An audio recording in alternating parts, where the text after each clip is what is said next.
is at stake? Souls. Souls. There is a harvest that is happening. There is a harvest that is about to happen.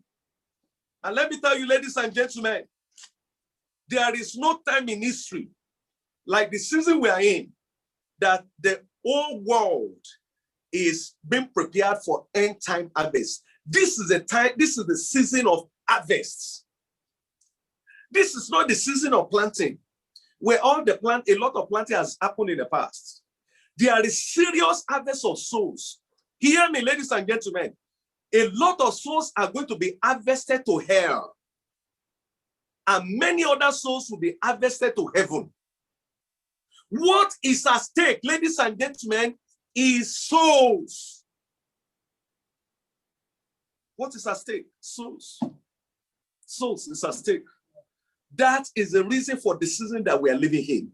Let me show you another scripture very quickly. John Gospel chapter 4. John Gospel chapter 4 from verse 36. Souls are at stake. The season we are living in is the season of harvest. And Jesus told us angels are the reapers. There are a lot of people lives that are being reaped right now. They are being reaped in the Boko Haram areas. They are being reaped on the roads.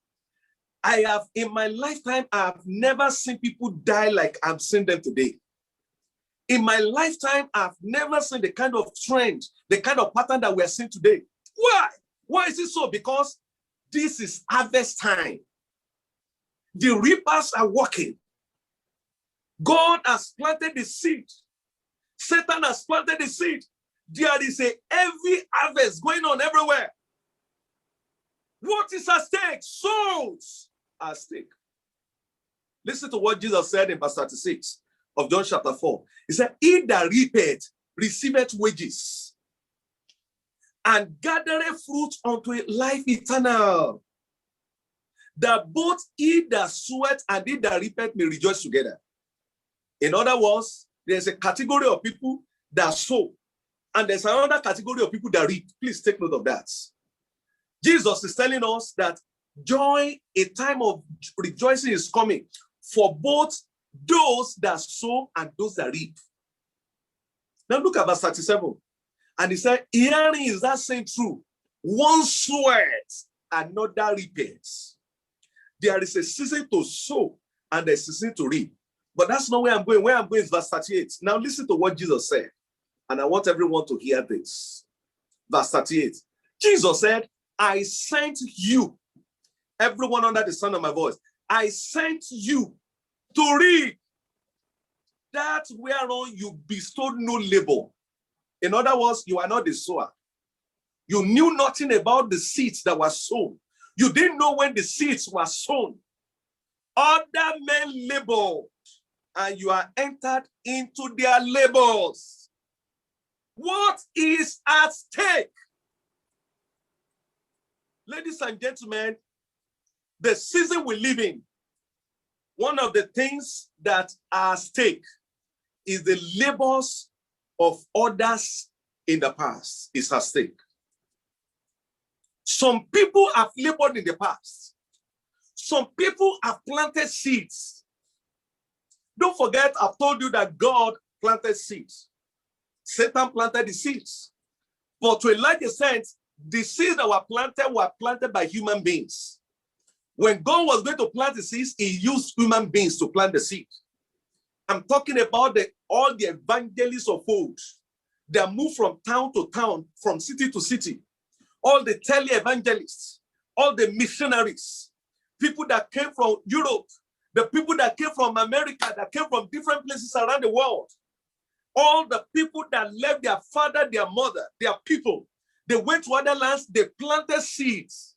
And you know, sometimes after they planted their seeds, at the end of the day, there are no visible converts to show for their labor. It looks as if their labor is in vain, but no, sir. A seed was planted and a harvest was expected. Jesus said, to those of you that live in the end times, to those that live in the season that we live, he said in verse 38 of John Gospel chapter 4, I sent you to reap whereon you bestowed no labor. You were not the one that planted the seed.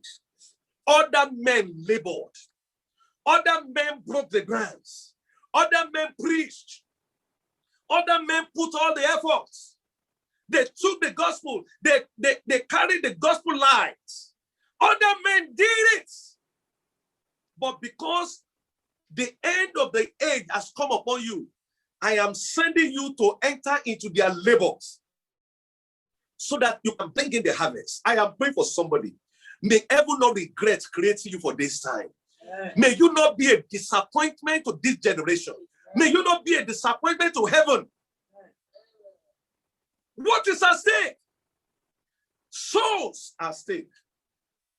What is at stake? Number two, the labors of others past. Some people have preached where you are expected to labor.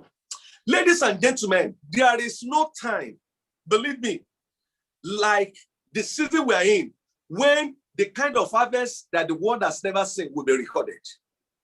Because a lot of investment has happened in the past.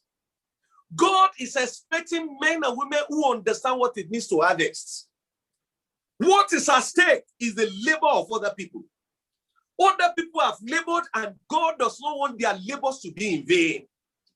Somebody has done something. It's like a relay race. Some people have gone in, on the first leg. Some on the second leg, third leg. The last leg, which is the fourth leg, is the leg that I believe our generation represents. The first leg have done their own. God gave them a measure of grace to do the work they needed to do. Some people came on second leg, third leg came. We are on the last leg. We are on the last phase of this assignment. What is at stake? The labors of men past. The labors of those who came ahead of us.